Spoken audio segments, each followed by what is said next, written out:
창립 40주년 감사 주일 예배 두 번째 시간, 저는 오늘 이 시간 계승이라는 제목으로 주의 말씀 증거합니다. 유네스코에선 인류의 소중한 문화와 자연유산을 보호하기 위해 세계유산이라는 것을 지정합니다. 인간이 만들어낸 것은 문화유산, 하나님이 창조하신 것은 자연유산, 또 합쳐진 것을 복합유산이라고 말을 하더라고요. 그렇다면 과연 세계에서 세계유산을 가장 많이 가지고 있는 나라는 어디일까요? 아시겠어요? 네, 바로 이탈리아입니다. 혹시 오늘 마음속으로 맞추신 분은요, 예배 끝나고 내려가서 친교실에서 밥 2그릇 드시길 바랍니다. 네. 총 51개가 있다고 해요. 그렇다면 대한민국은요, 14개의 문화유산 그리고 자연유산까지 더하면 총 16개가 있다고 합니다. 하지만 이렇게 유네스코가 아니라 할지라도 한국에서도 꼭 계승돼야 될 그런 문화 전통이 있으면은요, 그걸 인간문화재 또는 무형문화재로 지정하죠. 저도 한국에서요, 개인적으로 알고 있는 무형문화재인 그분의 따님이 있어요. 교수님이신데요, 그 어머니께서 자수장인이었어요. 좀 여러분들 표정이 목사님께서 그런 고매한 분을 아실 리가 없어요 라는 그런 표정인데요, 제가 그럴 줄 알고요, 그 증거 몇 개를 가지고 나와봤습니다. 네, 제가 미국에 올 때 그분께서 이렇게 자수로 이렇게 한 이렇게 열쇠고리를 선물해 주기도 하셨고요. 네, 그리고 이거는 넥타이입니다. 넥타이를 이렇게 자수를 이렇게 해서 난 넥타이인데, 여러분 아시는 것처럼 제가 피부가 좀 약간 웜톤이잖아요. 웜톤이어가지고 소화기가 약간 아직은 제가 그 수준이 안 돼서 그날만을 기다리고 있어요. 그리고 한 번은 우편물이 도착한 거예요. 그분께서 보내주셨는데, 그 교수님께서 보내주셨는데 봤더니 이렇게 한지로 만든 이렇게 된 양산이라고 해야 되나요? 네. 자, 이렇게 하고 한번 신방을 한번 좀 다녀볼까요? 멀리서도 와, 목사님 오신다라고 금방 알아볼 수 있을 것 같습니다. 이렇게 어머님의 예술 세계와 그 전통 비법을 고이 간직하고 또한 계승하려고 하는 것입니다. 오늘 우리가 읽는 이 느헤미야서는요, 2개의 명단이 있어요. 하나는 4장에 나오는 재건 공사 참여 명단이고요, 또 하나는 우리가 읽은 이 7장의 1차 포로 귀환자 명단입니다. 앞에 거는 이해가 됩니다. 느헤미야서 전반부의 주제가 바로 성벽 재건이니까요. 그런데 이 7장의 명단은 뭐죠? 지금 느헤미야는 3차 귀환을 한 사람이에요. 그런데 한참 전에 쓰여진 92년 전에 쓰여진 1차 귀환자 명단을 소개하고 있는 거예요. 바로 전장 마지막에서 52일 만에 성벽 재건을 마쳤다고 했어요. 자, 그러면 그 다음에 뭐가 나와야 됩니까? 네, 함께 같이 축복하고 축하하고 뭐 이런 내용이 나와야 되는데, 아니 1차 포로 귀환자 명단이라니요. 분량도 엄청 깁니다. 6절부터 마지막 73절까지가 이와 관련된 내용이에요. 왜일까요? 왜 이것을 하필이면 이 타이밍에 기록했을까요? 다음 주에 보다 더 자세히 살펴보겠지만, 이 명단이 여기에 등장한 첫 번째 이유는 그들이 완성한 이 예루살렘 성벽 그 안에 거주할 사람들을 찾기 위해서예요. 하지만 저는 결코 단지 그 이유 때문만이라고 생각하지 않습니다. 오늘 이 성경 통독의 장애물처럼 여겨지는 이 긴 명단을 읽던 중에 저는 한 가지 단어가 떠올랐는데, 바로 계승입니다.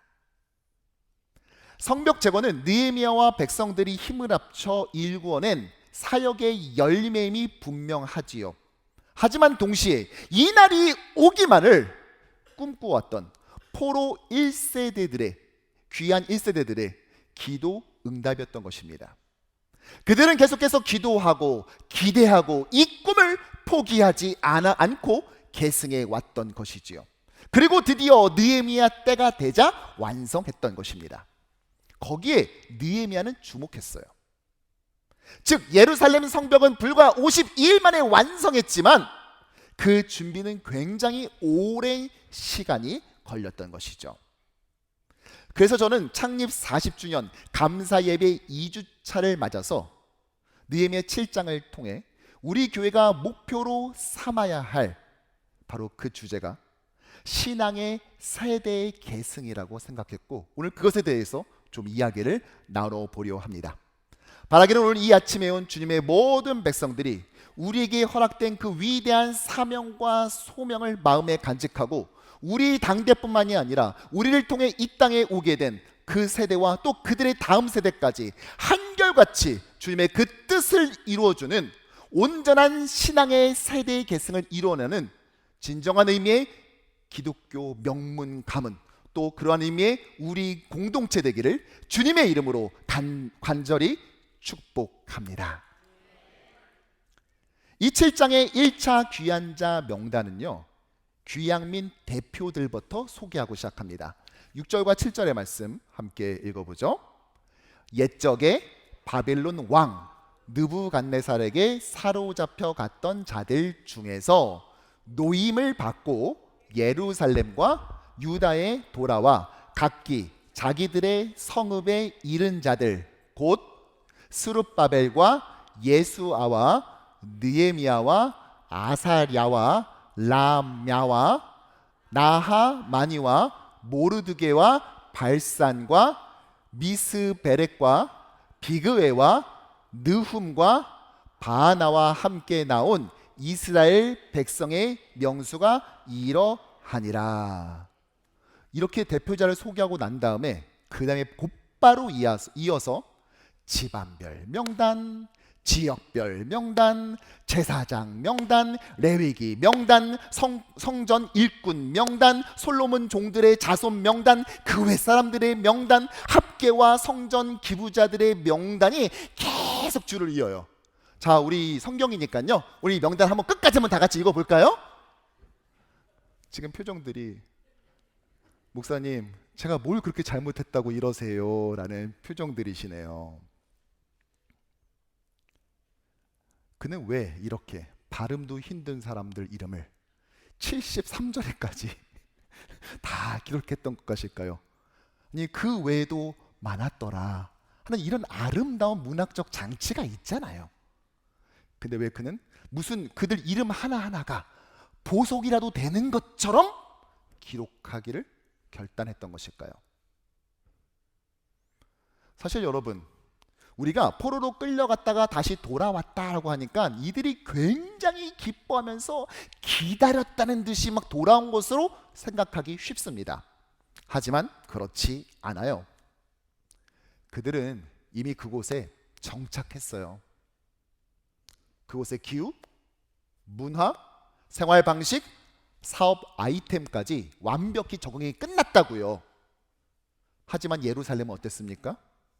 성벽조차 없어서 언제 적들이 쳐들어와서 유린하고 공격할지를 알 수 없는, 즉 안전이 보장되지 않는 위험 지역이었습니다. 여러분이 생각하실 때 이 뉴욕시에서 NYC에서 가장 위험한 지역이 어디죠? 한번 머릿속으로 생각해 보세요. 그리고 오늘 내가 살고 있는 이 안전한 지역을 떠나서 내일부터 그곳에 살려면 여러분 가시겠습니까? 따라서 1차 귀환자들은요, 이 모든 것을 감내하고 믿음의 선택을 했던 사람인 것입니다. 비록 그들이 귀환한 이후에 그들의 이러한 신앙의 열정을 얼마나 오랫동안 유지했느냐는 또 다른 문제로 놔두고요, 그들은 지난주 우리가 살펴본 것처럼 믿음의 도전을 했던 것이죠. 이 성벽이 완성되고 난 다음에 실제로 그들이 성문 운영 매뉴얼을 만들었는데요, 3절을 보면 이렇게 말하고 있습니다. 해가 높이 뜨기 전에는 예루살렘 성문을 열지 말고 아직 파수할 때 곧 문을 빗장을 지르며. 고대 사회에서 성문은요, 일출 때 열었다가 일 몰 때 닫는 것이 일반적이었어요. 그런데 느헤미야는 뭐라고 말했냐? 성벽이 완성되고 성문을 단 다음에도 해가 높이 뜨기 전까지는 열지 말래요. 왜요? 아직 위험했던 겁니다. 이게 그 당시 상황이었어요. 따라서 성벽 완성이 마치 모든 문제를 해결해주는 만능 열쇠처럼 여겨서는 안 된다고요. 그럼에도 이 1차 귀환자들은 믿음의 결단을 했고 그 위험한 곳을 떠나지 않고 계속 그곳에 살아감으로써 자신의 신앙 계승을 해왔던 것입니다. 제가 전에 필라델피아의 되게 위험한 우범 지역에서 그곳에 그들과 함께 살고 있는 한 한인 목사님, 지역사회 선교를 하시는 목사님의 다큐멘터리를 본 적이 있어요.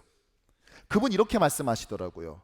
이 지역에 사는 아시아는 자신이 유일하다는 거예요. 그런데 그 위험한 지역을 떠나지 않고 이렇게 몇 년을 계속 살면서 그들의 친구가 되어 가면서 그들에 대한 자신의 진심을 표현하고 증명해내고 있다. 마찬가지로 오늘 1세대들은 이 위험천만한 예루살렘이란 지역에 와서 그것을 떠나지 않고 살아감으로써 신앙의 세대 계승을 해왔던 것이죠. 그렇게 그들의 스토리가 끊이지 않고 이어져 가도록 했던 것입니다. 사실 이 느헤미야라는 인물 자체가 그렇습니다. 페르시아 이민 2세 3세로서 성공 가도를 달리고 있던 사람이 도대체 뭐가 아쉬워서 이런 위험한 쪽으로 옵니까? 그럼에도 불구하고 그는 굳이 이 고생길을 선택했어요. 왜일까요? 성경에는 구체적으로 나와 있지 않지만 누군가가 계속해서 하나님과 이스라엘을 향한 그분의 구원 계획을 계속해서 말함으로써 계승해 줬던 것입니다. 신앙인으로서의 정체성을 가르치고 훈련했기 때문이죠. 그것이 부모이든 형제이든 아니면 선배 공무원이든지 간에 그에게 계승한 결과물이 오늘 느헤미야라는 3차 귀환자의 리더이면서 유다의 총독으로 와 이 성벽을 완성해 낸 열매로 드러났던 것이죠. 사실 이 신앙의 세대 계승에 대해 가장 자세하게 기록한 것이 아마도 성경의 첫 번째 책인 창세기일 것입니다. 창세기는 12장부터 시작해서 마지막 50장까지 4명의 족장을 통해 한 가문 안에 신앙이 어떻게 계승되는지를 우리에게 보여주고 있지요. 바로 아브람과 이삭, 야곱, 요셉을 통해서 말이죠.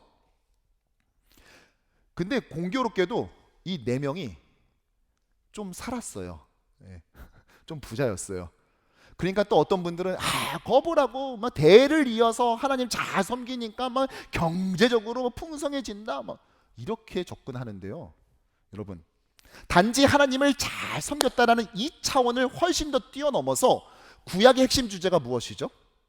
바로 오실 예수 그리스도 아닙니까? 바로 이러한 구원의 언약이 창세기 4명의 족장을 관통하고 있습니다. 저마다의 방법으로 이것을 보여주고 있죠. 먼저 아브라함을 볼까요? 고향 땅을 떠나라 라는 말씀에 순종해서 가나안으로 갔던 이 아브라함처럼 예수님은 하늘의 보좌를 떠나 이 땅에 임하셨을 뿐만이 아니라 자기의 생명 같던 아들까지 내어줬던 것처럼 예수께서는 우리를 위해 자신의 생명을 내어주셨습니다. 이삭, 자신을 번제로 드릴 나무를 직접 들고 그 모리아 산으로 오른 이삭처럼 예수님은 자신이 처형당할 그 나무를 짊어지고 갈보리 산에 오르셨지요. 또한 이삭은 남들 평생 가도 하나 얻을까 말까한 우물이 8대마다 터졌어요. 이처럼 예수님은요, 수가성 여인에게 영원히 목마르지 않을 생수를 주시겠다 약속하셨지요. 야곱, 형 에서를 피해 도망하던 야곱이 밤중에 땅에 세워진 한 사닥다리가 그 끝이 하늘에 닿았고 천사가 오르락 내리락 하는 것을 봤듯이 예수님께서는 십자가를 통해 하늘에 이르는 계단이 되어 주셨습니다. 요셉, 형들에게 미움받아 구덩이에 던져지고 노예로 팔려갔던 요셉처럼 예수께서는 만왕의 왕이었지만 동족에게 고난받아 십자가에 던져지고 은 30에 배반당했습니다. 하지만 요셉은 하나님과 함께함으로 애굽 왕의 총리가 되어 그의 가문을 구원의 뜻이 임마누엘, 하나님께서 우리와 함께 하신다는 이 예수께서는 하나님 우편에 오르시고 자기의 백성을 구원해 주시는 것입니다. 아브라함의 믿음과 이삭의 순종, 야곱의 열정과 요셉의 형통함이라는 서로 다른 빛깔을 내는 듯 보이지만 그들의 인생에는 하나같이 하나님의 구원 언약이 흘러가고 계승되어 갔던 것이지요. 그러나 참으로 안타깝게도 많은 이민교회가 그러지 못하고 소위 말하는 조용한 탈출 현상을 목도하고 있습니다. 조용한 탈출. 이민교회에서 어렸을 때부터 주일학교에 자랐던 아이들이 고등학교를 졸업하고 나면 80% 이상이 교회를 떠나버리는 현상 말이지요. 그러므로 교회는요, 당장 어른 세대, 우리가 드리는 이 예배에만 집중할 것이 아니라 동시에 고개를 돌려 우리는 신앙 계승을 지금 잘 하고 있는지를 면밀하게 지켜보며 치열하게 노력해 가야 한다는 것이지요. 그런 면에서 지난주 월요일부터 수요일까지 초등부의 22명이 켄터키와 오하이오 주에 있는 아크 인카운터 또 크리에이션 뮤지엄을 방문하면서 그들의 신앙의 세대 계승을 위한 정말 소중한 추억을 쌓았습니다. 비전 트립을 다녀왔는데요. 어떤 일이 있었는지 여러분 궁금하시죠? 네, 이 시간 우리 함께 영상으로 보겠습니다.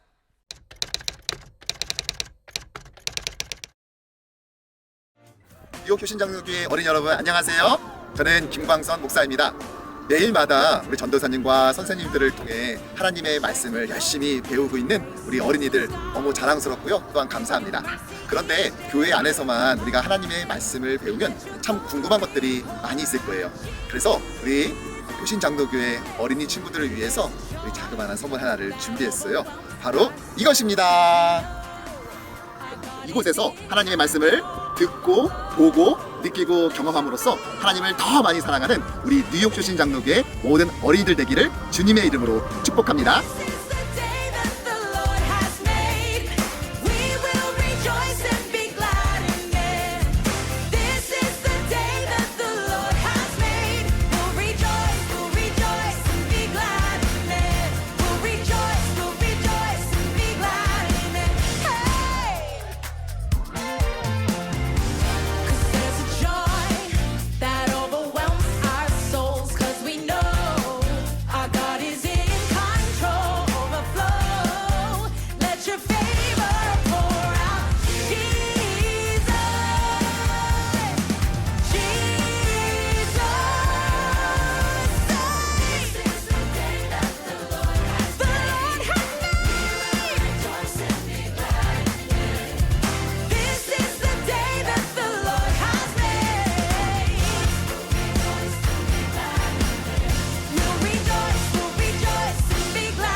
제가 작년에 교육자들과 함께 그 교육자 수양회로 켄터키 주에 있는 아크 인카운터 노아의 방주를 실제 크기로 재현해 놓은 바로 그것을 방문했어요.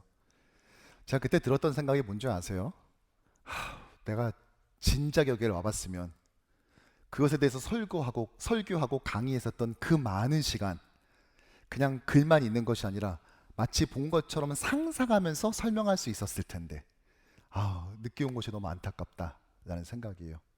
그리고 곧바로 든 생각이 그렇다면 우리 주일학교의 어린 아이들이 조금이라도 어린 나이에 와서 뭐 진짜 실제 사용했던 노아의 방주는 아닐지언정 그래도 이 정도 크기였구나라는 것을 보고만 간다 할지라도 그들이 성경을 읽을 때 훨씬 더 입체적이고 성경을 재미있게 느낄 수 있을 텐데, 하지만 그 당시 우리 교회 상황이 그것이 쉽게 허락되는 상황이 아니었어요. 언제나 과연 그런 날이 올까? 그래서 제가 함께 하셨던 목사님께 한번 찍어보라고, 내가 언젠가 초등부 아이들에게 여기를 가자고 이렇게 모집하는 영상을 찍을 건데 그때 쓰겠다고 하면서 그 영상을 1년 전에 찍은 겁니다. 아까 보신 그 2배속으로 빠르게 감기로 보여진 이 제가 지난주 제가 간 것이 아니라 1년 전에 그곳에 가면서 언제일지 기약도 없는 그 모집 영상을 찍었는데요. 하나님께서는 불과 1년 만에 저의 기도에 응답해 주셨고 우리 아이들이 현장에 갔다 오는 그것을 보면서 얼마나 감사한지요. 작년에 저 영상을 찍었을 때 저의 마음은 마치 1차 귀한 자들처럼 내가 오늘 이렇게 돌아왔지만 언제 이 성전이 지어질까, 언제 이 성벽이 지어질까 알 수 없었지만 그러나 그것을 포기하지 않고 꿈꾸며 그것이 이루어지기를 기대했었던 어쩌면 그런 마음과 같았다고 저는 생각을 합니다. 하나님께서는 우리에게 그 계승의 사명을 포기하지 않을 때 그 꿈을 이루어 주실 줄로 믿습니다. 그렇다면 우리가 이 계승을 통하여 어떠한 사람으로 성장시켜야 될까요? 어떠한 세대를 일으켜야 될까요? 오늘 본문은 두 가지로 말하고 있어요. 첫 번째는 참된 예배자입니다. 1절의 말씀 함께 읽어보도록 하죠. 시작. 성벽이 건축됨에 문짝을 달고 문지기와 노래하는 자들과 레위 사람들을 세운 후에. 아멘. 문지기, 노래하는 자들, 레위 사람들, 이들 모두는요 사실은 성전에서 예배하는 것과 관련되어 있던 사람들입니다. 여기서의 문지기는 일반적 문지기라기보다는 성전 문지기를 의미하는 것으로 보여요. 노래하는 자들이라는 것은 노래방에서 노래하는 거 말하는 것이 아니라 하나님을 찬양하는 찬양대를 말하겠지요. 레위는 우리가 아는 것처럼 제사장들을 도와 성전 제사를 함께 섬겼던 자들입니다. 즉 성벽을 완성하고 문짝을 달고 난 다음에 가장 먼저 한 것은 하나님의 예배하는 바로 그것을 회복했던 것입니다. 이들은 민족 공동체를 만들려 했던 것이 아니라 예배 공동체를 만들려 했던 것이에요. 그것을 위해 그들은 성벽을 건축했던 것입니다. 사랑하는 성도 여러분, 우리는요 우리 다음 세대를요 참된 예배자로 세워야 합니다. 자녀와 함께 1년 중 몇 번 유니온 서비스로 드리면서 함께 예배 드릴 기회가 있죠. 손주와 자녀 세대와 예배 드릴 때 그때 부모 세대의 바른 위치는 어디입니까? 어디 앉아야 돼요? 자녀의 옆에 또는 앞에입니다. 왜요? 어떻게 하나님을 예배될지를 눈으로 보여줘야 돼요. 시청각 교제가 되어서 뒤에서 앉아서 예배 잘 드리나 보자 이게 아니라 앞에 앉아서 옆에 앉아서 하나님을 예배할 때는 이렇게 하는 거야, 말씀을 들을 때 이렇게 하는 거야, 찬양을 할 때는 이렇게 하는 거야 라는 것을 보여줘야 되죠. 왜입니까?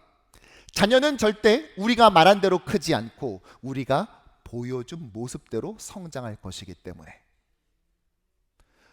또한 우리가 신앙의 계승을 통하여 어떠한 세대를 만들어야 될까요? 그것은 바로 신앙 인격자입니다. 오늘 2절의 말씀 함께 읽어보죠. 내 아우 하나니와 영문의 관원 하나냐가 함께 예루살렘을 다스리게 하였는데. 여러분, 하나니와 하나냐, 하나니를 어떻게 소개하죠? 느헤미야의 동생. 자, 벌써 머릿속으로 생각하셨죠? 친인척 비리 뭐 이거 떠올리시잖아요. 여러분, 지금 미 합중국에 무슨 관직을 맡아달라는 게 아니에요. 지금 위험천만한 이 예루살렘의 감독자로 서달라는 거예요. 누구도 맡고 싶어 하지 않았습니다. 이 하나님 어떤 사람이죠? 느헤미야서 1장을 보면 바사 제국의 술 맡은 관원, 즉 최고위직으로 잘 나가던 자신의 형 느헤미야에게 찾아가서 예루살렘의 비참한 상황을 말해줬어요. 그래서 마치 형 보고 형 와서 좀 도와줘야 돼 라는 식으로 말이죠. 그래서 이 모든 스토리가 시작됐잖아요. 보통은 반대 아닙니까? 형이 당시 최강국에 잘 나가는 고위직이면 어떻게 해야 돼요? 형, 뭐 내가 꼭 해달라는 건 아닌데 뭐 형이 힘써줄 수 있으면 뭐 5급 공무원도 괜찮고, 뭐 형이 괜찮으면 뭐 4급 공무원도 괜찮고, 뭐 나 좀 꽂아주면 안 돼? 보통 이렇게 가는 게 정상 아니에요? 근데 거꾸로 뭐 볼 게 있다고 그 잘 나가는 형을 그 소식을 알려주며 이 모든 스토리를 만들어갔던 시작 지점이었던 것이 바로 하나니죠. 뿐만 아니라 영문의 관원이었던 하나냐라는 사람도 예루살렘을 다스리게 한 그런 관리로 세웠습니다. 여러분, 관리로 세우려면 보통 행정 경험이 있어야 되지 않습니까? 그러면 이런 게 소개가 나와야죠. 행시 몇 개를 수석으로 졸업했고, 지방직으로 시작해서 중앙부처로 옮겼고, 9급 서기보로 시작해서 불과 몇 년 만에 4급 서기관, 이제 차관보로 오르게 되었습니다. 뭐 이런 내용 나와야 되는 거 아닙니까?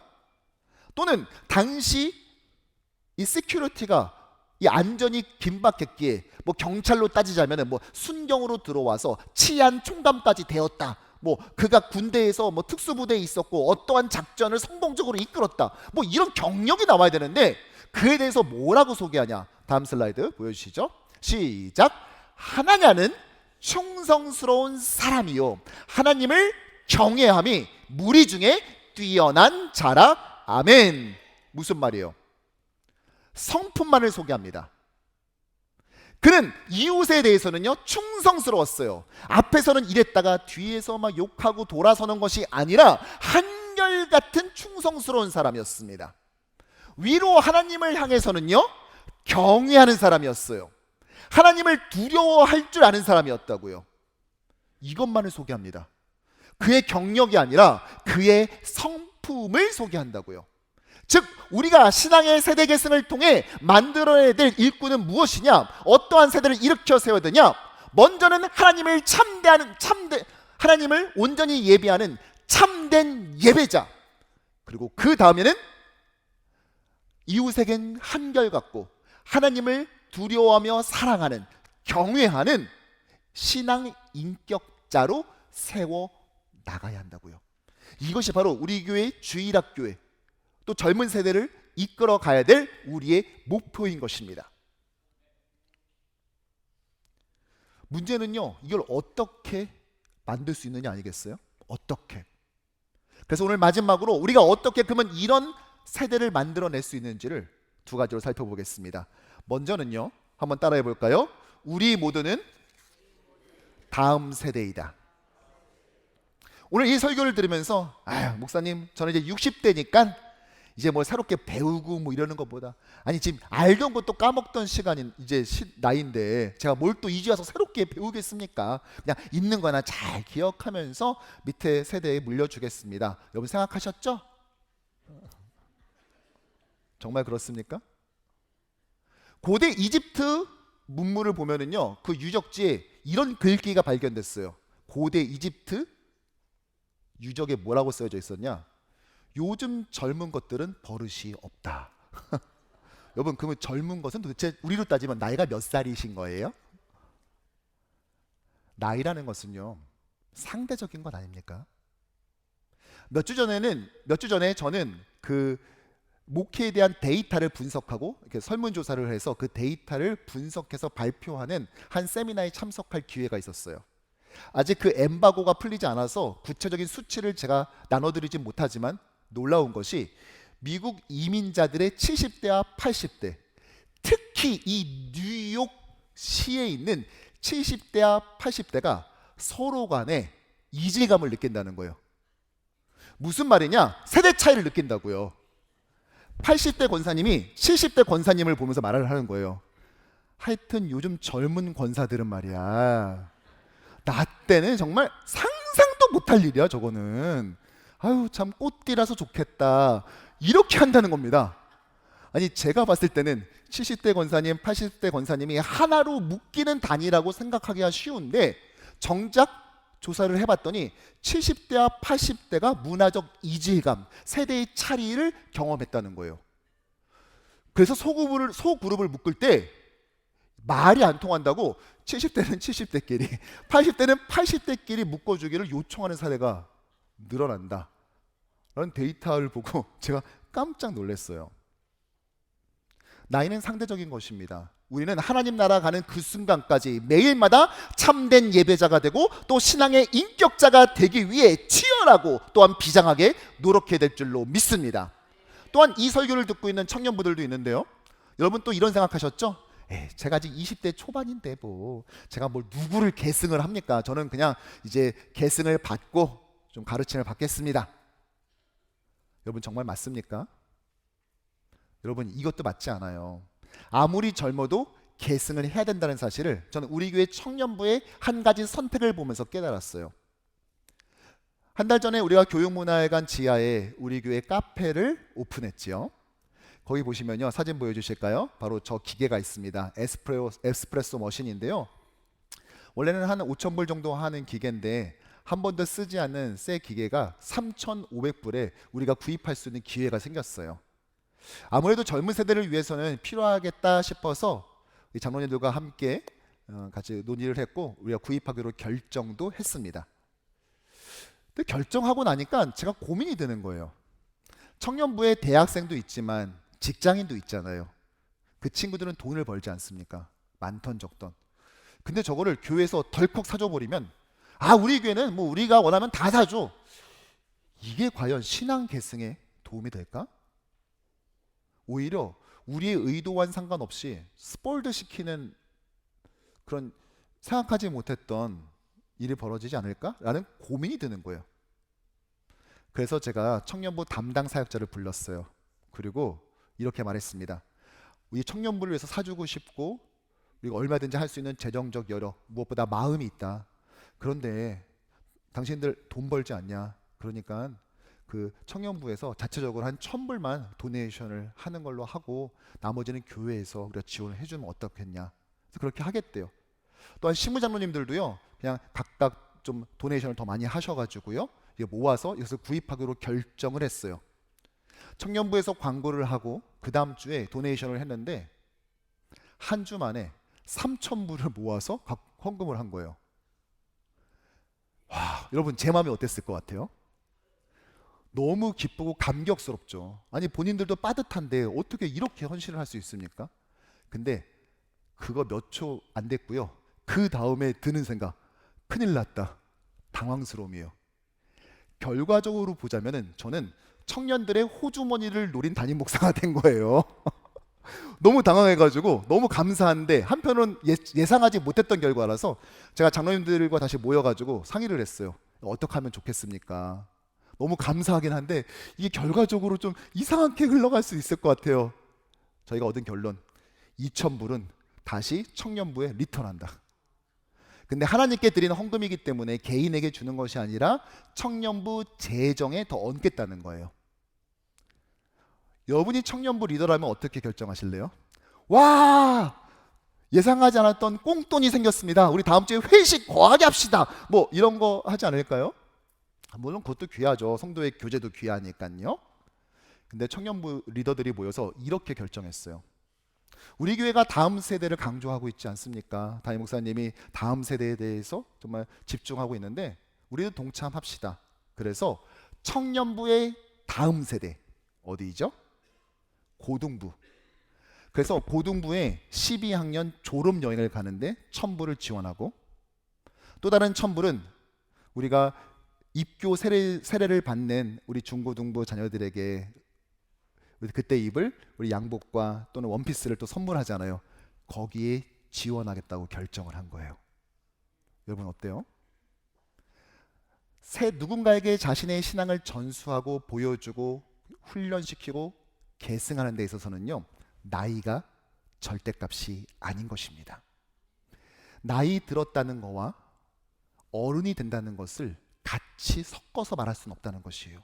어른스러워지는 것과 어른다워지는 것과 나이 들어간다는 것이 자연스럽게 이루어지는 것이 아니라는 것입니다. 우리는 서로가 서로에게 신앙을 계승하고 또 계승받아야 되는 것이죠. 두 번째로 우리가 이러한 신앙의 계승을 하기 위해서 해야 될 방법은 바로 이것입니다. 한번 보여주실까요? 시작. 계승은 오랜 시간이 걸린다. 단시간 내에 이루어지지 않습니다. 신앙 교육은요, 당대에 꽃피고 열매 맺는 것이 아니라 긴 호흡을 가지고 꾸준하게 감당할 때 성취되는 것입니다. 여러분, 한국을 보면은요, 교육에 투자한 노력에 비해서 결과가 초라한 이유가 무엇이죠? 제 생각엔 아마도 너무나 손바닥 뒤집듯이 쉽게 교육 정책을 바꾸기 때문인 것 같아요. 한국 가면은요, 저마다 하는 말이 있어요. 모든 학번이 하는 말이 자기가 저주받은 학번이래요. 69년생 88학번, 올림픽 학번 세대이죠. 사상 최대로 학력고사가 어려웠었던 그런 세대입니다. 71년생 90학번, 학력고사와 온갖 내신이 적용된 소위 말한 내신 적용 1세대. 72년생 91학번, 학력고사, 본고사, 대학별 고사를 모두 경험한 유일한 세대입니다. 73년생 92학번, 대학별 고사 마지막 세대. 이 말은 무슨 말인 줄 아세요? 재수를 못한다는 말이에요. 74년생 93학번, 학력고사의 마지막 세대예요. 그 다음부터는 소위 말하는 수능으로 체제가 바뀌어서 역시 재수가 불가했습니다.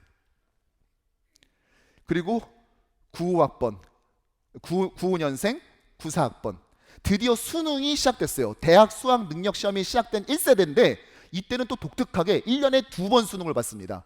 이게 처음이자 마지막이에요. 그리고 76년생 95학번, 고2 때 선배들을 가만히 보니까 수능을 2번 치르더라고요. 그거에 맞춰서 준비했는데 정작 고3이 되니까 수능이 한 번 보는 걸로 바뀌어버렸어요. 그 다음에 78년생 97학번, 제 학번인데요, 200점 만점이던 수능이 갑자기 저희 때 400점 만점으로 바뀌었어요. 거기에다가 너무 어렵게 나와가지고 수능이 변별력이 전혀 없어졌습니다. 그리고 79년생 98학번, 제 동생 광남이 학번인데요, 이 광남이 때는요, 그 전년도에 수능이 너무 어렵게 나와가지고 막 언론에서 질타가 쏟아졌습니다. 이럴 거면 시험은 왜 보냐 막 이러면서. 그걸 또 교훈 삼아가지고 이번엔 쉽게 낸 거예요. 갑자기 전국에서 만점자가 속출했습니다. 수능 만점을 맞고도 원하는 대학 그 전공을 하지 못하는 초유의 사태가 벌어졌어요. 계속 교육 정책을 바꿔버리니까 어떠한 열매도 맺지 못하는 것이죠. 하물며 참된 예배자와 신앙 인격자가 어떻게 하루아침에 만들어질 수 있겠습니까? 오랜 시간 우리는 노력해야 된다는 것이죠. 당장 얻어지는 열매가 없다 할지라도 우리는 울면서 씨를 뿌려야 된다는 것이에요. 사진 한 장을 보여주실까요? 여러분, 이번에 우리가 그 특별 전시회를 준비하면서 사진 한 장을 발견했어요. 영화부 전도사님과 한 영화부 아이. 다음 슬라이드요. 확대해서 보여줄까요? 네, 바로 저 사진이에요. 그 전도사님과 어린 아이가 저렇게 마이크를 대고 이렇게 보여주는 것이죠. 그런데 저 두 분 모두가 우리 교회에 있어요. 시간이 지나 저 영화부 소녀는 장성하여져서 이젠 20대 초반의 청년부 자매가 되었어요. 그래서 제가 부탁드렸어요. 저 사진을 보고 두 분 다 똑같은 분이 똑같은 포즈로 다시 한번 사진을 찍어주세요 라고 해서 2주 전에 찍었는데요, 보시죠.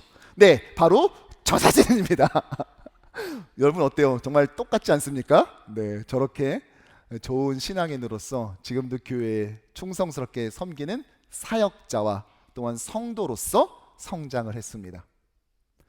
저렇게 한 소녀가 주님 앞에 헌신하는 성인으로 자라기까지 보이지 않는 곳에서 지속적으로 포기하지 않고 중단 없이 섬겼기 때문에, 그 계승의 작업을 수행했기 때문에 저런 결과를 맛볼 수 있게 되었다는 것입니다.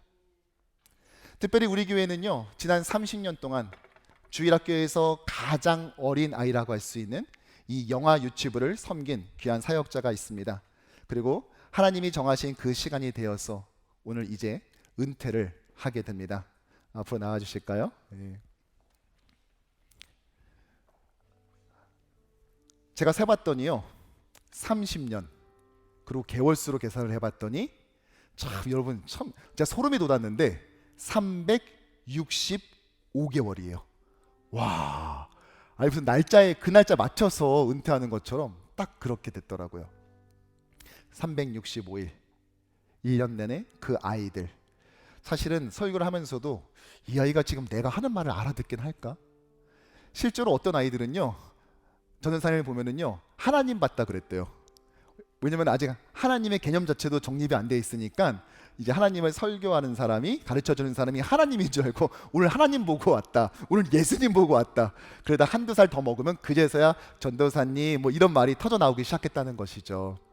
그 아이들에게 예수님의 십자가 복음을 알려주고 또 그 복음을 붙잡고 살도록 하기 위해서 애쓴 365일의 시간들이 있었습니다. 그리고 오늘 이제 하나님의 그 시간이 되어서 영광스러운 또 명예로운 은퇴를 하는데요. 교회를 대표해서 이 시간 우리 그 마음을 담아 전도사님께 이 패를 전달하도록 하지요. 공로패 김신진 전도사, 다음 세대를 예수 그리스도의 신실한 제자로 양육하기 위해 지난 30년 365개월을 온유와 사랑, 정직과 인내로 한결같이 사역해온 공로를 기리며 그 감사의 마음을 이 패에 담아 드립니다. 귀한 섬김 속에 자란 아이들이 이제는 일어나 하나님 나라를 세우는 역군된 감격을 함께 기뻐하며 앞으로 펼쳐질 또 다른 인생 여정에 주의 은혜와 평강이 가득하기를 기도합니다. 내가 달려갈 길과 주 예수께 받은 사명, 곧 하나님의 은혜의 복음을 증언하는 일을 마치려 하면은 나의 생명조차 조금도 귀한 것으로 여기지 아니하노라. 주 2024년 4월 28일 뉴욕 효신장로교회 담임 목사 김광선.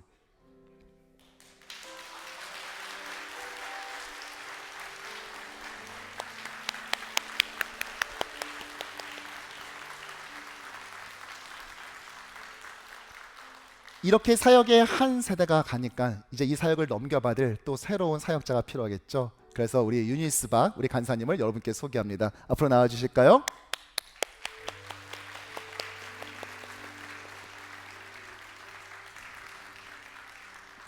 간사님은 일상에서 이미 그 교육 전문가로 지금 일하고 있고요.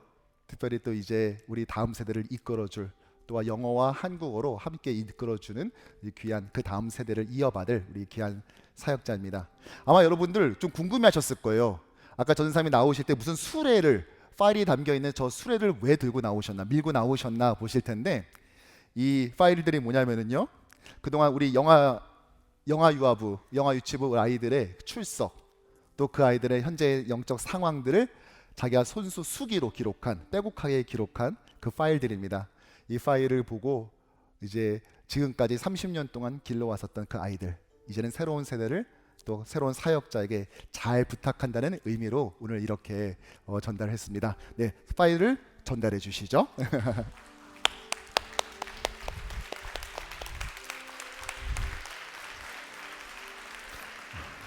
올라와 주실까요? 네.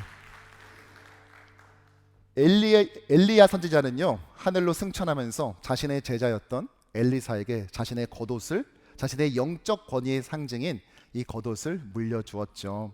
그리고 엘리사는요, 자신의 스승의 갑절의 영감을 받기를 원했던 그 소원처럼 사역의 세대 계승을 온전히 이루어 하나님의 그 놀라운 일들을 일구어 나갔음을 우린 바라보게 됩니다. 우리는 겉옷은 아니고요, 이거를 좀 대신 전달을 하려고 그래요. 이게 무엇이냐면, 여러분 우리 영화 유치부 사역자나 선생님들을 보면은 앞치마를 하고 있는 걸 다 보셨을 거예요. 이게 왜 그러냐?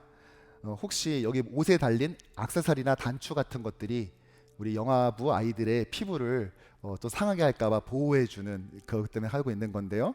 이제 새로운 사역을 잘 감당하시라고 우리 앞치마를 입혀드렸습니다. 네, 좋습니다.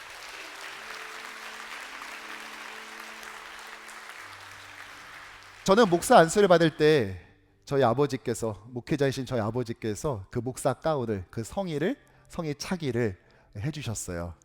그때 그 모습이 전 지금도 기억납니다. 2005년 4월 15일이었거든요.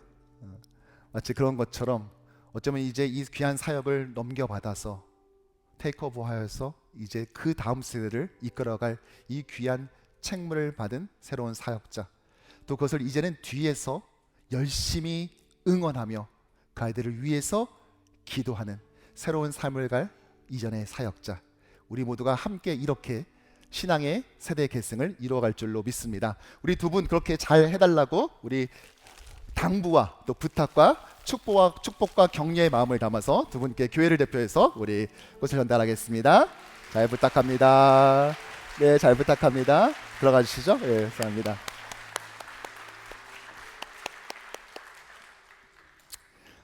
아마 부교육자가 은퇴하는데 예배 시간에 이렇게 나와서 함께 축복하고 또 함께 격려하며 또 기념하는 것을 아마 여러분 처음 보셨을 것입니다. 우리가 왜 이렇게 합니까?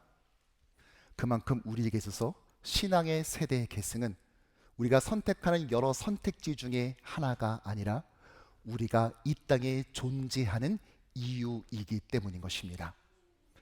계절이 바뀌면 꽃잎이 피지만 신앙의 계승은 절대로 거저되지 않습니다. 누가 달아준 계급이나 인간의 계략, 책상 위에서 얻은 계산, 자기 논리를 빚어 창조한 개념으로 이룰 수 있는 것이 아니라 스토리가 끊이지 않고 계속해서 이어지기를 주님 앞에 치열하게 노력할 때 이루어지는 것이 바로 신앙의 세대 계승인 것이죠. 성벽 제거는 포로 귀한 자들의 오랜 염원이었지만 당대에 이루어지지 않았어요. 하지만 그렇다고 해서 그들의 그 꿈이 절대 좌절됐거나 패배했던 것이 아닙니다. 그들의 꿈은 실패한 것이 아닙니다. 그들은 그 꿈을 당대에 이루지 못했다 할지라도 그 다음 세대에 넘겨주고 계승하고 기대하며 자신의 삶의 선택으로 보여줬을 때 드디어 하나님의 때가 됨에 성취되었던 것이죠. 그러므로 우리 뉴욕교신장로교회의 또 다른 40년은 바로 우리에게 주어진 이 위대한 사명, 신앙 계승을 이루어가는 역사가 될 줄로 믿습니다. 말씀을 정리하죠. 느헤미야는 오늘 7장의 이 명단을 굳이 기록했습니다. 왜일까요? 레거시 박스에 넣을 일기장이 필요했습니까? 지독한 메모광이었기 때문입니까? 아닙니다. 자기 이후에도 중단 없이 계속해서 또 다른 재건을 이루어 가야 했기 때문이죠. 오늘은 예루살렘 성벽이었지만 내일은 또 다른 것을 그들은 재건해야만 했습니다. 그것이 성전이던 그 성전을 둘러싼 성벽이던 그들의 신앙이던 다음 세대든지 간에 그들에겐 끊임없는 또 다른 도전이 기다리고 있기에 믿음의 세대 계승을 해야만 하는 것입니다. 오늘 우리는 이 느헤미야 7장을 읽고 단지 기억과 회상이라고 갈무리한다면 그것은 본문의 목적을 절반밖에 도달하지 못하는 것입니다. 계승은 에스컬레이터가 아니라 계단입니다. 우리가 노력하며 한 발 한 발 묵묵히 올라갈 때 하나님께서 우리에게 허락하신 그 위대한 사명이 우리 당대 또는 그러지 못한다 할지라도 하나님의 시간에 하나님의 방법대로 영광스럽게 이룩될 줄로 믿습니다. 그날이 오기까지 우리에게 주신 이 위대한 소명, 신앙 계승의 사명을 이루어가는 저와 여러분 그리고 우리 뉴욕 교신 장로교회 되기를 주님의 이름으로 축원합니다.